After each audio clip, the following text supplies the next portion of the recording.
I would understand if he was run back and then try to counter from it, try to get me off the ropes or something. He didn't want this lawsuit and the whole thing's going to go away, but he's trying to prove a point.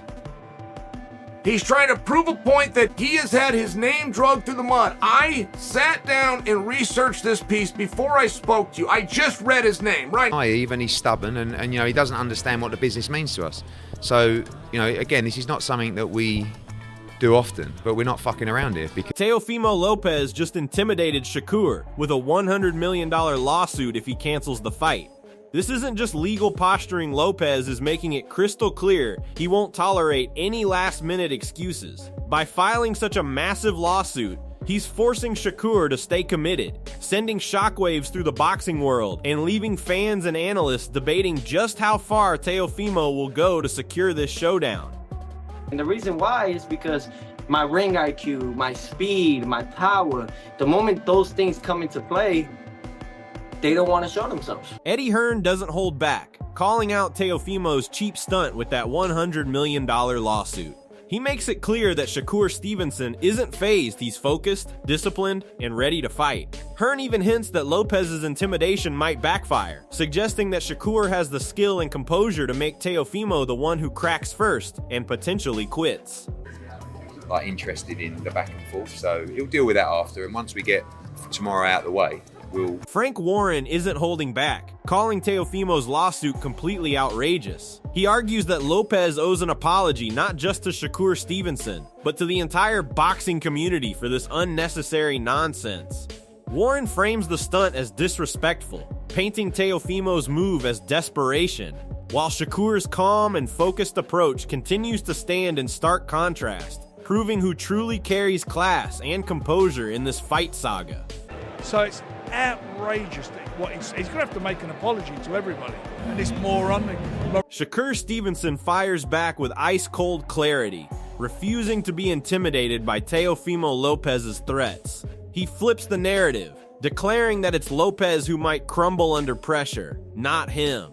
Calm, composed, and fearless, Shakur dismisses the accusations and posturing, calling out Teofimo's bluff for what it is.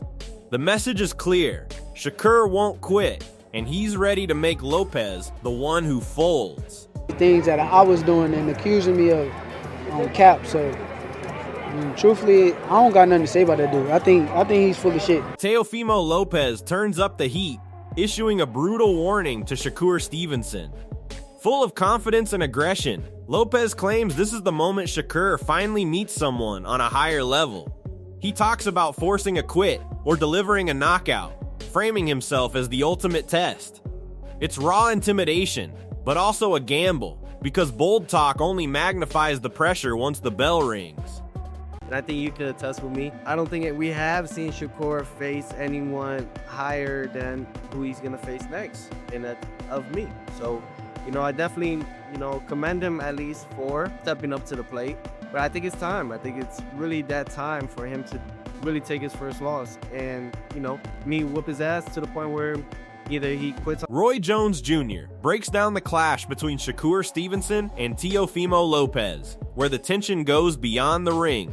Lopez's aggressive approach and need to gamble are amplified by his $100 million lawsuit, a move meant to intimidate Shakur. But Shakur's superior footwork, defensive mastery, and technical precision make him untouchable, showing that no legal threats or pressure can force him to quit or lose focus. Stylistically, man, how does Shakur beat Teo and vice versa? Stylistically, how does Teo beat Shakur? Stylistically, Teo got to go in and go for broke. He got to go gamble. He got to take some, get some, and that's his only way to win. If he stays outside and boxes, Shakur gonna pick him apart. Shakur's a polished boxer with some of the best feet in the game right now, and he's a defensive-minded fighter, which is very smart. It's hard to hit him. He makes you gamble to hit him, and he's gonna be a tough one to deal with. But if Teofimo is willing to gamble to beat him, then Teofimo can definitely make it a really good fight. Teofimo Lopez doubles down, claiming Shakur Stevenson made a huge mistake by choosing to face him. Full of confidence, Lopez insists he's the most dangerous fighter Shakur will ever meet. Behind the bravado, the $100 million lawsuit hangs over the fight like a shadow, adding pressure and mind games.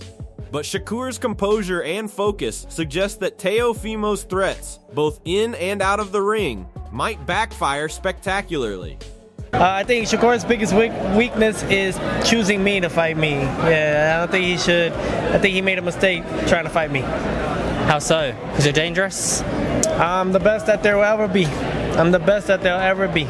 Eddie Hearn highlights the stark contrast between Shakur Stevenson and Teofimo Lopez, especially under pressure. While Lopez tries to intimidate with lawsuits and bravado, Shakur remains disciplined, focused, and always in camp, never distracted by fame or money. Hearn emphasizes that Shakur's principles and commitment to legacy give him an edge, showing the world that no legal threats, hype, or distractions can shake a fighter who is truly prepared and mentally strong. Been like this, and coming off the back of the Teofimo Lopez fight, Loma fight, he lost the trajectory because life gets tough. You know, when these kids start all of a sudden making a load of money, getting a load of criticism, finding fame, like it's not easy to deal with. Fighters should look at Shakur. He's always in camp. He's never out of shape. You'll never see him out drunk. You'll never see him out doing stupid things. And because the money is secondary. Legacy is principle. Gary Antoine Russell analyzes the Shakur Stevenson vs. Teofimo Lopez matchup, emphasizing the contrast between raw strength and technical brilliance. Lopez has the athleticism and power to create problems, but Shakur's intelligence, timing, and technical mastery allow him to see openings others miss. Add to that the looming $100 million lawsuit designed to intimidate Stevenson, and the stakes get even higher. Yet, Shakur's mental composure and focus suggest he can neutralize both Lopez's physical tools and his off-ring gamesmanship, making him the smarter, more complete fighter on fight night. Fights. Naturally, I think Teofimo Lopez is stronger than Shakur. Naturally, I think he has more athleticism than Shakur. And he got a good IQ on the sport itself.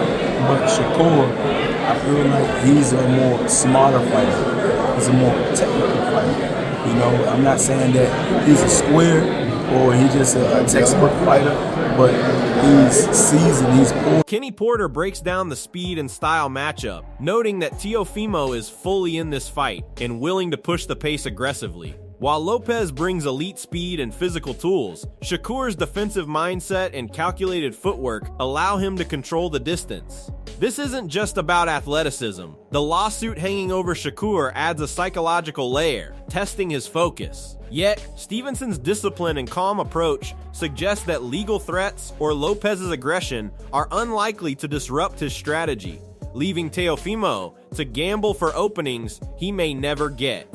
Teo's definitely in this fight. He's in it to win it.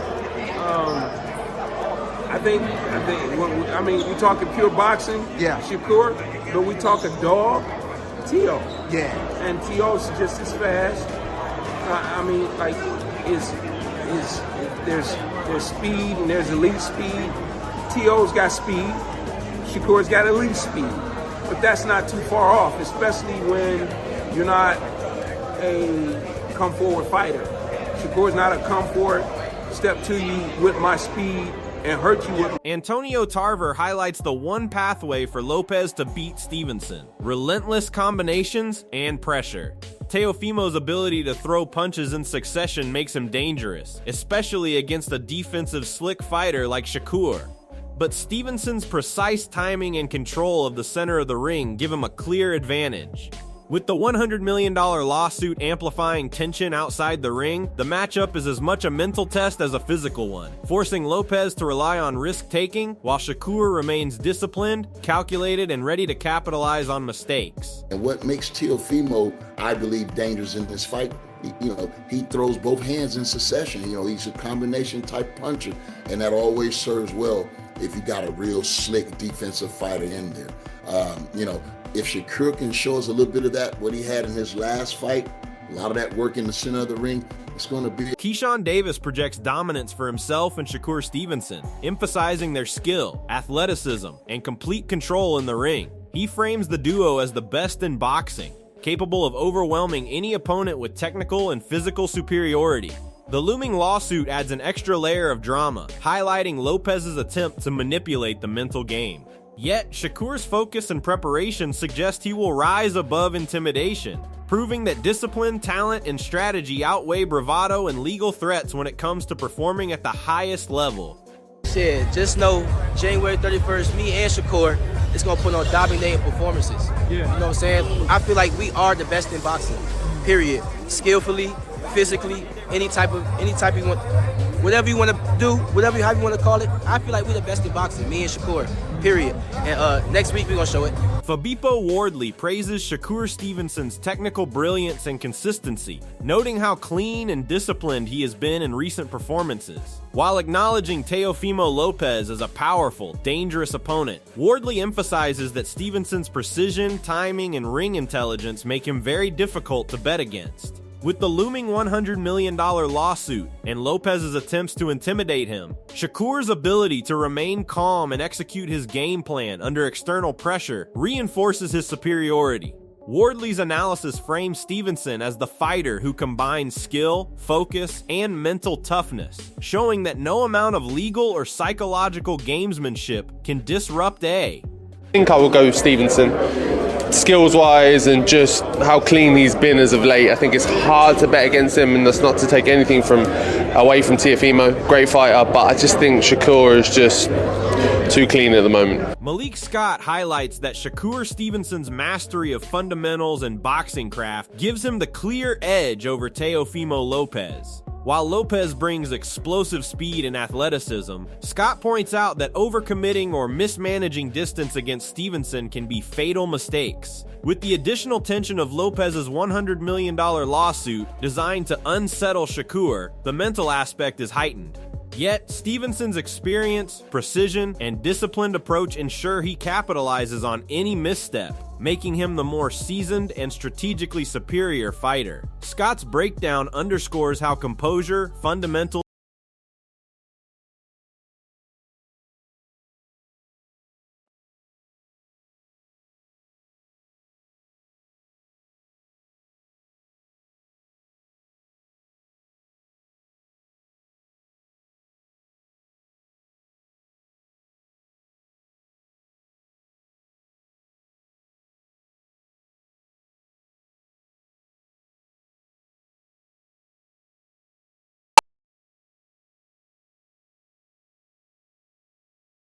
provides insight into how close and competitive this fight could be. He suggests it could go the distance, with outcomes depending on which fighter shows up, mentally and physically. The added tension from Teofimo Lopez's lawsuit creates extra pressure for Stevenson, yet Vargas implies Shakur's focus and preparation make him a serious contender to control the fight. This analysis frames the bout as a chess match, where mental resilience, preparation, and strategy may ultimately outweigh raw aggression or intimidation tactics. Fans and analysts alike are left anticipating whether Lopez can execute his game plan under pressure, or if Shakur's composure will decide the outcome. I think it would go the distance.